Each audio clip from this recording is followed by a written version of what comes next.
This is the cheapest and newest addition to my ever-growing collection of bikes, and it cost me a whopping £370 or $450. However, I want to find out if this bike is actually any good still, and if I can also turn it into something far better, something that punches well above its weight, not only in terms of the performance, but also in terms of the price tag. Contrary to popular belief, I love cheap bikes. They're brilliant and they're suitable for everyone. Now, a few weeks back, Ollie and I made a video showing you guys what to look for when you're shopping online for a used bike with a budget of around $500. And we found there were loads and loads of different options out there. I wanted to prove that you can buy a good quality bike for under $500, and not only that, I'm setting out on a mission to prove that you can turn something cheap into something really cool without blowing your budget. So to prove to you guys at home this is possible and how you can turn something cheap into something amazing, well, I went shopping with the GCN Tech credit card. Now, if you missed our video a few weeks back where we were looking for the cheapest used bikes available online, well, it's probably because of your own fault, and that is because you haven't subscribed. So click the button now and turn on your notifications. Now, in that video, we found that there were loads and loads of the same bikes popping up on all sorts of different websites. The model that we found to be most popular was this, the Specialized Allez, in particular, the aluminium model with its rim brakes. Now, this is a bike that I think everyone at home can probably relate to, not only because they've seen people out riding it, but because nearly everyone watching this has either owned one of these bikes at some point or knows somebody that has owned one. And I would hazard a guess to say that nearly every single list ever made of the top 10 entry-level or beginner road bikes, well, has featured this bike at some stage or other. Now, I'm super excited to get my hands on this bike, and contrary to my own advice, I took a huge risk here and I bought the bike from eBay and paid for it before even seeing it. So fingers crossed it's actually okay. Now, I don't know much about it because the listing was fairly vague. The only thing it did say was the bike is a beauty that just doesn't get used enough anymore, and that the saddle, pedals and gear cables were recently replaced. Fingers crossed for the rest of the bike. So why did I buy this bike? Well, you guys, the GCN Tech community, seem to love it when we do budget bike builds, and I love proving the fact that you can make a pretty cool and mega bike without having to take out a second mortgage. We've done this thing a number of times in the past and always had a great time doing so, and together, well, we've had some fantastic laughs along the way. Mostly at my expense, like the time that I said, right, let's get this box up here. Believe it or not, some people are going to believe me, some people won't. This actually is a crank that I do honestly just have lying around in my garage. Or the time that I seem to just have a spare set of carbon fibre wheels kicking around in my garage.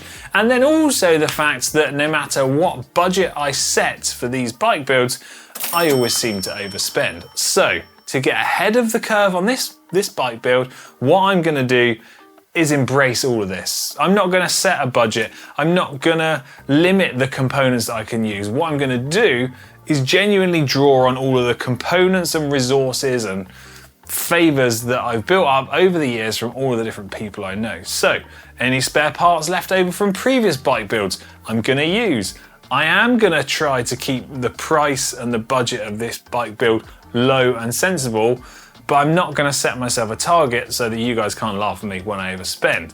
And I think by doing this, it's going to highlight not only the cheap components you can find online, but also the fact that it's important to reuse parts. And if we can reuse more parts rather than just keep buying new, not only is it saving money, well, in the long run, it's hopefully going to help save the environment. Now, I'm already thinking for an absolute minimum for this bike, the first thing we're going to need to do is completely strip it right down to all of the individual components and the frame. And then we can start to look at all the different parts and assess what absolutely needs replacing. Now, from first glance, well, the brake pads look pretty worn out. Lots of the nuts and bolts are all pretty rusted. The tires are pretty rubbish. Some play in the back wheel. The spokes look like they're bent in places. And I'm gonna plan to do some upgrades to this bike. So naturally, I'm assuming we could change out some of the parts, get some carbon fiber wheels, probably fit a Dura-Ace chain set to it. Bar tape's pretty grubby, that needs replacing. And if I'm totally honest, I don't actually like the colour, so maybe we'll just repaint the entire thing and change the colour up.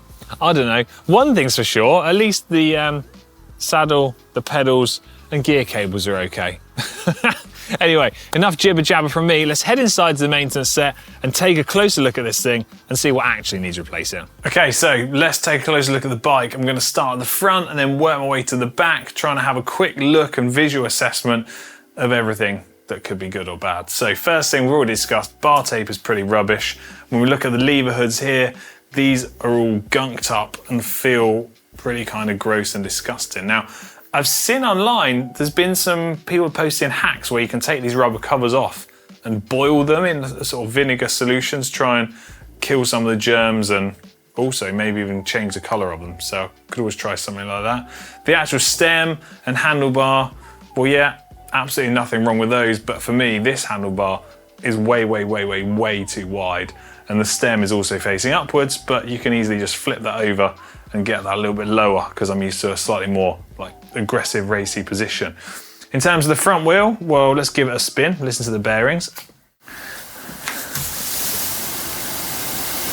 Not bad. It is also slightly buckled, probably something to do with that spoke that's taken a bit of a hit. Tyres look pretty tired. That wasn't intended to be a joke, but the tyres do look tired. Brake pads look pretty rubbish. Some of the bolts and fixings are all corroded, so we could maybe even take that apart, clean it all up, and hopefully that would be okay. The pivots themselves feel pretty good, so fingers crossed on that. The fork on this bike is carbon fibre, and I think it's looking okay, but on some of these edges, certainly if you look inside here, there's quite a bit of damage to the paint, so perhaps we can have a look at that and make sure there's nothing untoward going underneath there. Same for the frame, lots of surface scratches, superficial damage, but I can't see anything that looks structural. So I can't see any cracks or big dents in any tubes, which is, well, it's a good start. Then we move down towards the middle of the bike.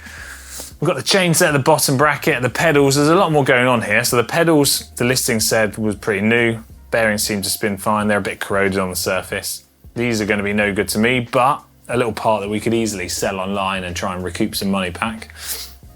The crank looks to be pretty good. The teeth are only showing some little signs of wear.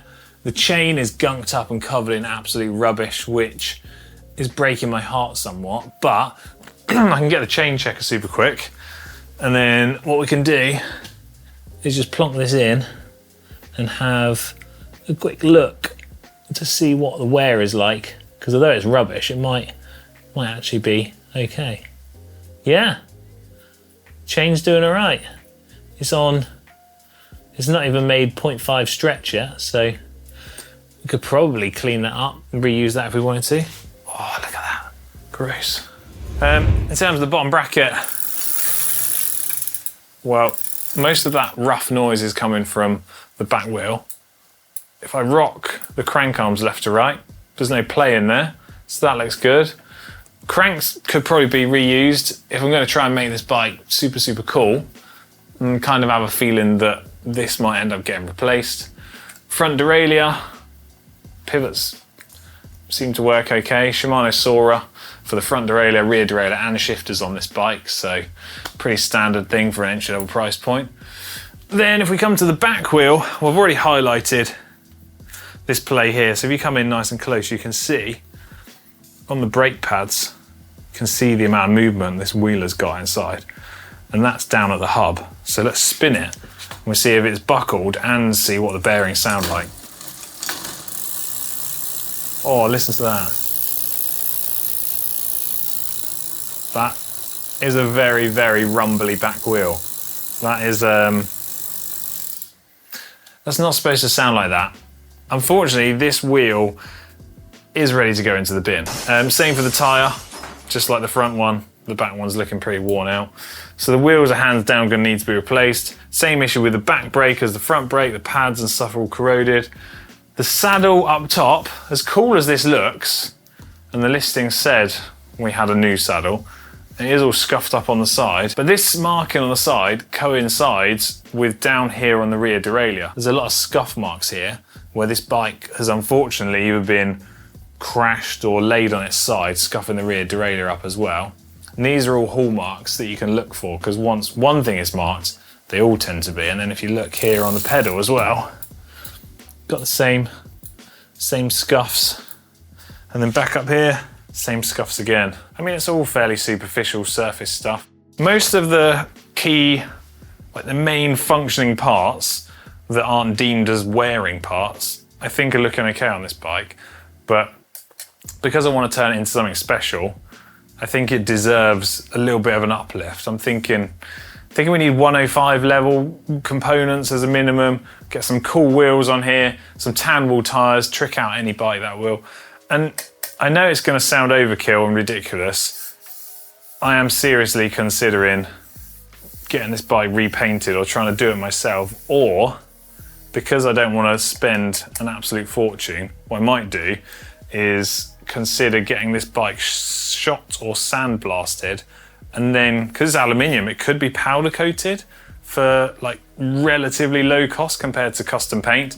And by powder coating this, well, it means that it's going to be a super robust and durable finish that should last a long, long time, which means this bike's going to be good to go. Should probably check the gears as well, you know. I mean, the listing said the cables were new, so. I mean, yeah, to be fair, they work. Front derailleur. Working bike. Can't fault that for £370. So, bike check done, and do you know what? It's actually not too bad. For £370 or $450, somewhere around there, the fact that you can get a bike which within reason is good to go for quite a few happy miles, be that commuting, just casual weekend riding, is pretty good. All this bike really needs is a good clean and a bit of care and attention, and you've got something that's actually pretty good. I have explained that I am going to try and upgrade this bike. I mean, come on, we're GCN Tech here. We can't leave this thing standard. I want to make it as cool as possible. Now, I've already kind of alluded to some of the things that I want to do, so I think we're going to go down the route of stripping the bike down, redoing the paint, and I think it's going to turn it into something pretty special. But I am keen to hear what you guys at home think that I should do to this bike. So get involved in the comment section down below, and I want people to write me out like a spec list of what you would do to this bike. Be that clean it, put some more lube on the chain, and then go ride it for many happy miles, or you'd go along the lines of what I'm going to do, stripping it all apart, upgrading it, changing it, or yeah, so get involved in the comments. And if you want to see the progress of this bike, subscribe to GCN Tech, turn on your notifications, because if you haven't seen already, Ollie has actually got his own retro bike build currently underway, and I want to turn this bike into something that could perhaps rival Ollie's retro bike build. And when I've got this done and his bike is done, maybe we go for a big bike ride and prove that clearly my choices of the more modern bike are far superior to his. There you go. Right, hope you enjoyed this video. If you have, give it a big thumbs up, and as I mentioned, subscribe to GCN Tech, turn on your notifications if you want to help support our channel. Right, love you, bye.